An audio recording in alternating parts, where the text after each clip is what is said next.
नमस्कार, मैं हूं अशोक श्रीवास्तव और आप देख रहे हैं मीडिया दस्तक न्यूज़।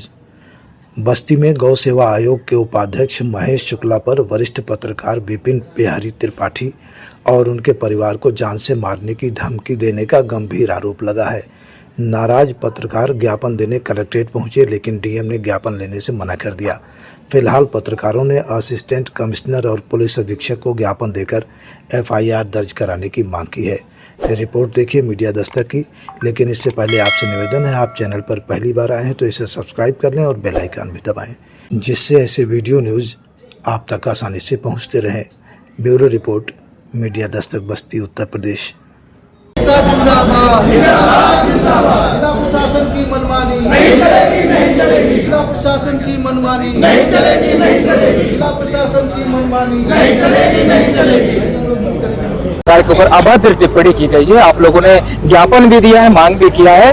क्या है पूरा मामला और कहाँ आपका है? आप देख रहे हैं हमारे साथ ये हमारे वरिष्ठ साथी हैं जो मान्यता प्राप्त पत्रकार हैं, श्री विपिन बिहारी त्रिपाठी जी। आप शहर के कोतवाली क्षेत्र में तुरकहिया मोहल्ले में रहते हैं और इसी मोहल्ले में गौ सेवा आयोग के उपाध्यक्ष श्री महेश शुक्ला जी भी रहते हैं। आपका कुछ जमीनी मामला था, बातें आपस की थी, लेकिन उन्होंने दरवाजे पर चढ़ करके इनको संज्ञान में आया है कि धमकी दिया है जान से मारने की और पूरे परिवार को खोद के गाड़ देने की।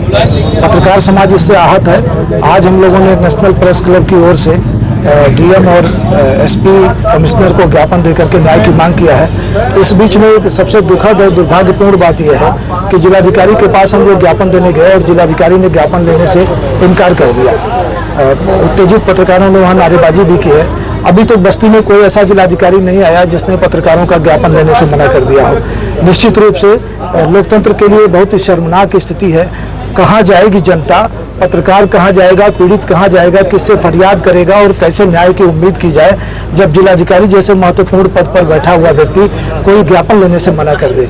मेरे समझ में नहीं आता है कौन सा दबाव है, किस प्रकार के दबाव में यहाँ के अधिकारी काम कर रहे हैं और कैसे यहाँ की जनता न्याय की उम्मीद करे। नेशनल प्रेस क्लब की ओर से हम इस बात की पूरी निंदा करते हैं और उम्मीद करते हैं कि जिलाधिकारी अपने कार्यशैली में सुधार लाएंगी। कि पहले उनकी बात तो सुनी जाए, बात नहीं सुनी जाएगी तो फिर आगे उम्मीद कैसे जगेगी। जो हुआ है बेहद दुर्भाग्यपूर्ण है और बस्ती के लिए और ज़्यादा दुर्भाग्यपूर्ण है। हम लोगों ने मांग किया है कि इस मामले में एफआईआर दर्ज की जाए। अगर नहीं दर्ज किया जाता है तो फिर संगठन की जो सहमति होगी वो अगला कदम हम लोग उठाएंगे। ठीक है। और आप क्या शिकायत करने आए? मैंने 2022 में मेरे अपने घर के सामने जमीन रजिस्ट्री कराई थी अप्रैल 2022 में।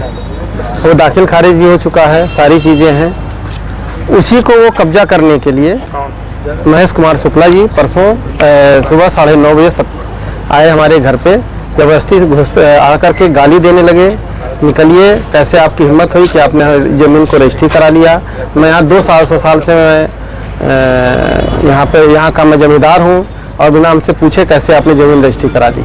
धमकाया, मारा, मेरे पिताजी को ढकेल दिया, पूरे परिवार को, मेरे माँ, मेरी पत्नी, मेरे बेटों, सबको गाली दिया। कहा खन करके मैं गाड़ दूंगा, मैं किसी को जिंदा यहाँ रहने नहीं दूंगा, मैं तुम्हारा सारा व्यापार, सारी चीज़ें मैं तबाह और विनाश कर दूंगा, तुम यहाँ रह नहीं पाओगे पूरे बस्ती शहर में। क्यों इस तरह बोले? क्या कारण क्या? उनको जलन थी क्योंकि मैंने ज़मीन लिखा ली। उसको वो कहते हैं कि वो ज़मीन मेरी थी और जो कि जिसकी ज़मीन थी वो यहाँ रहते ही नहीं है। 2 पुश्त पहले ही वो तुरकहिया छोड़ करके चले गए थे और क्योंकि उनको निवासा मिल गया था। वो अब मेरे घर आए, मुझसे उन्होंने ज़मीन कहा कि मैं अपनी ज़मीन बेचना चाहता हूँ। मैं कागज़ दिखवाया, सारी चीज़ें किया। 2022 में सारी चीज़ें सही पाई गई। मैंने उस ज़मीन को रजिस्ट्री करा लिया। वो ज़मीन फिर दाखिल खारिज भी हो गई। दाखिल खारिज होने के 8 महीने बाद जब इनको पता लगा तो इन्होंने उस पर एक मुकदमा भी दायर किया तहसील में, क्योंकि 4 महीने बाद वो तारीख देखने के बाद तहसीलदार साहब ने उसको खारिज कर दिया कि ये बेबुनियाद मुकदमा। और तब से ये टसल में थे और उस दिन पता नहीं क्या इनके दिमाग में आया, ना मेरी कभी कोई बहस। 14 तारीख तक मेरी मुलाकात सारी जगह इनसे होती थी। मैं पैर छूट के इनको प्रणाम करता था। ये पूरी बात करते हैं, बात करते हैं, समझते हैं सारी चीज़ें। उस दिन पता नहीं क्या इनके दिमाग में हुआ। मैं सुबह 8:30 बजे स्टेडियम से लौट के आया, मैं अपने नहाने की तैयारी कर रहा था। तब तक ये मेरे दरवाजे पर आकर के चिल्लाने लगे। मेरा आदमी जो बाहर साफ़ सफाई करता है उसने कहा भैया कोई आकर के गाली दे रहा है। तो मैं बाहर निकला तो मुझे इन्होंने अपशब्द करना शुरू कर दिया। मैंने भी अपना इनको जवाब देना, क्योंकि मेरे दरवाजे का मैटर था, मेरी बेइज्जती हो रही थी।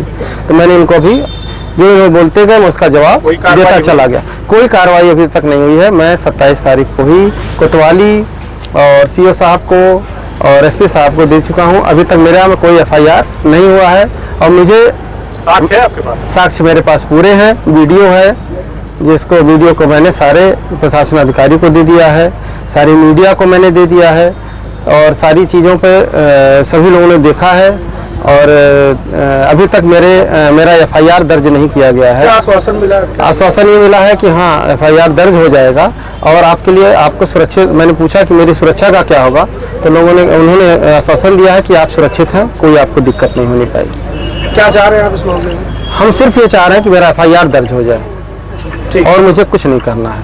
पहले में आया था एसपी साहब को, डीएम साहब के यहाँ, कमिश्नर साहब के यहाँ। मैं उसमें यही मांग करता हूँ कि हमारा एफआईआर लिखा जाए, हमारे परिवार की सुरक्षा। अगर कोई सुनवाई नहीं होती तो क्या करने वाले हैं? हम उसके एफआईआर के लिए हम कोर्ट में जाएंगे, कोर्ट से एफआईआर कराएंगे, उसके बाद भी नहीं होगा तो हम धरना प्रदर्शन किस तरीके से आश्वासन मिला है? अधिकारी क्या बोले हैं, क्या कहेंगे? एफआईआर करने के लिए कोई नहीं अभी तक बोला कि हाँ एफआईआर हो जाएगा आपका, कोई अधिकारी। क्या लगता है कार्रवाई? प्रशासन का उन लोगों पर दबाव है, शासन के दबाव में कोई कार्रवाई करने, सुलह समझौता कराने के चक्कर में है। अच्छा, ये भी दबाव आ रही है आपको? अभी आया नहीं है लेकिन ऐसा सुनने में आ रहा है। हाँ, इसीलिए जो है कुछ अभी तक हुआ नहीं, 4 दिन हो गया। तो एफआईआर चाह रहे हैं कि एफआईआर हो? हाँ एफआईआर हम चाह रहे हैं, हमारे परिवार की सुरक्षा हो।